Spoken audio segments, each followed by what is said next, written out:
ગુજરાતી કહેવત ભભૂકી ઉઠવું.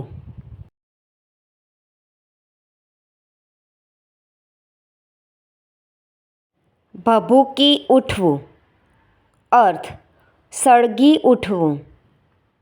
વાક્ય: ગેસનો બાટલો ફાટ્યો અને જોત જોતામાં આખું ઘર આગથી ભભૂકી ઉઠ્યું.